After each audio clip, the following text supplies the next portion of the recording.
स्वागत है आपका डेली करंट अफेयर्स की क्लास में। चलिए आज की करंट अफेयर्स देखते हैं। ग्लोबल हंगर इंडेक्स GHI का प्राथमिक उद्देश्य क्या है? तो इसका प्राथमिक उद्देश्य क्या है? तो इसका प्राथमिक उद्देश्य है वैश्विक स्तर पर भूख को मापना और ट्रैक करना। क्या है? वैश्विक स्तर पर भूख को मापना और ट्रैक करना। चलिए इसका फुल एक्सप्लेनेशन देखते हैं। ग्लोबल हंगर इंडेक्स GHI एक वार्षिक प्रकाशन है जो वैश्विक, क्षेत्रीय और देश स्तर पर भूख को मापता है और ट्रैक करता है। 2023 ग्लोबल हंगर इंडेक्स रिपोर्ट अक्टूबर 2023 में कंसर्न वर्ल्ड वाइड और वेल्थुगर हिल्फे द्वारा संयुक्त रूप से प्रकाशित की गई थी। चलिए अगले करंट अफेयर्स देखते हैं। प्रश्न है 2023 GHI रिपोर्ट में पर्याप्त डेटा वाले देश में भारत की रैंकिंग क्या है? तो भारत की रैंकिंग क्या रही है? तो भारत की रैंकिंग कौन सी है? तो इसकी है 111वीं रैंकिंग। कौन सी? 111वीं रैंकिंग रही है। 2023 GHI रिपोर्ट में भारत पर्याप्त डेटा के साथ 125 देशों में से 111वें स्थान पर है। भारत का GHI स्कोर 28.7% है जो भुखमरी के गंभीर स्तर को दर्शाता है। तो ग्लोबल हंगर इंडेक्स में कितने देश शामिल किए जाते हैं? तो 125 देश शामिल किए जाते हैं, जिसमें से भारत का कौन सा स्थान है? तो भारत का है 111वां स्थान। अगला क्वेश्चन है 2028 ओलंपिक में क्रिकेट किस प्रारूप में खेला जाएगा? तो 2028 ओलंपिक में क्रिकेट किस प्रारूप में खेला जाएगा? तो ये खेला जाएगा T20 प्रारूप में। किस प्रारूप में? T20 प्रारूप में। 2028 के ओलंपिक में क्रिकेट को शामिल किया जाना तय है। 13 अक्टूबर 2023 को अंतर्राष्ट्रीय ओलंपिक समिति IOC के कार्यकारी बोर्ड ने कार्यक्रम में क्रिकेट को शामिल करने के लॉस एंजलिस खेल आयोजकों के प्रस्ताव को मंजूरी दे दी है। तो क्रिकेट T20 फॉर्मेट में खेला जाएगा। 4 अन्य खेलों baseball, softball, flag football, lacrosse और स्क्वैश को भी IOC कार्यकारी बोर्ड की मंजूरी मिल गई है, जिसकी मुंबई में अध्यक्ष थॉमस बाग की अध्यक्षता में बैठक हुई है।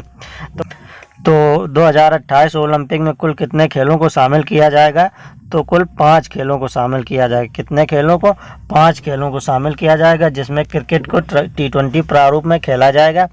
चलिए अगला क्वेश्चन देखते हैं। इस वर्ष महिला श्रम बल भागीदारी दर में कितनी वृद्धि हुई है? तो ये कितनी % की वृद्धि हुई है? तो ये हुई है 4.2% की। कितने % की? 4.2% की वृद्धि हुई है। तो सांख्यिकी और कार्यक्रम कार्यान्वयन मंत्रालय द्वारा अपनी आवधिक श्रम बल सर्वेक्षण रिपोर्ट 2022-2023 में जारी आंकड़ों के अनुसार भारत में महिला श्रम बल भागीदारी दर इस वर्ष 4.2% अंक बढ़कर 37% हो गई है। तो कुल कितनी हो गई है? 37%। कितनी बढ़ी है? तो 4.2% बढ़ी है। कितनी बढ़ी है? 4.2% बढ़ी है। अगला क्वेश्चन है भारत में वर्तमान महिला श्रम बल भागीदारी दर क्या है? तो ये कितनी दर है? तो ये हो गई है 37%। कितनी हो गई है? 37% हो गई। कितनी बढ़ी है? तो ये बढ़ी है 4.7% बढ़ गई है। अगला क्वेश्चन देखते हैं। पुरानी करंट अफेयर्स एक बार से क्विक रिवीजन कर लेते हैं वन लाइनर फॉर्मेट में।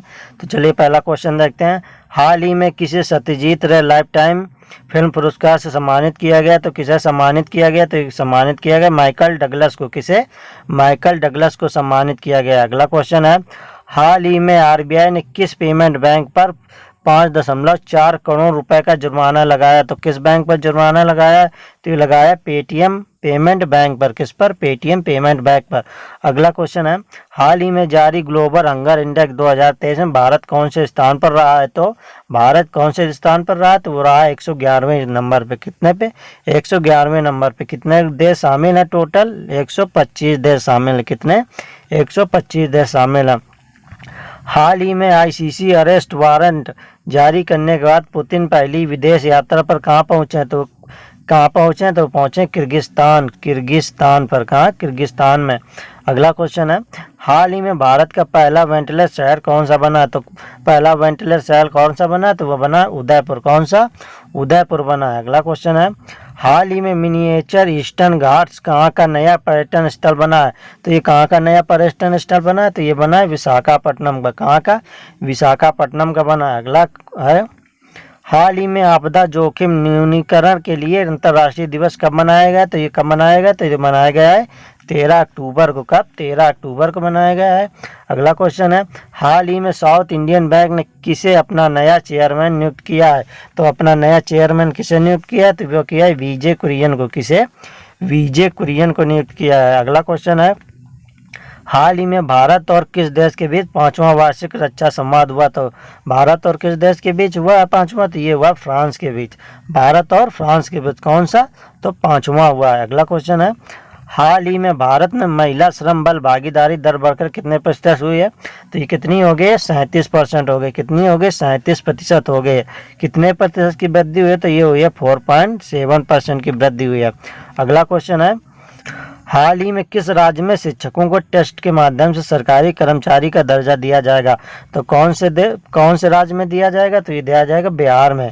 कौन से राज्य में? बिहार में दिया जाएगा। अगला क्वेश्चन है, हाल ही में किसे लॉरेंस के अम्बेडकर के रूप में सम्मानित किया गया? तो लॉरेंस के अम्बेडकर के रूप में किसे सम्मानित किया गया? तो ये किया गया है नीरज चोपड़ा जी को। किसे? नीरज चोपड़ा जी को। अगला क्वेश्चन है, हाल ही में किस राज्य ने मानसिक स्वास्थ्य और परामर्श में दूरसंचार प्रौद्योगिकी का उपयोग करने हेतु पुरस्कार जीता? तो किसने जीता? तो ये जीता उत्तर प्रदेश ने। किसने?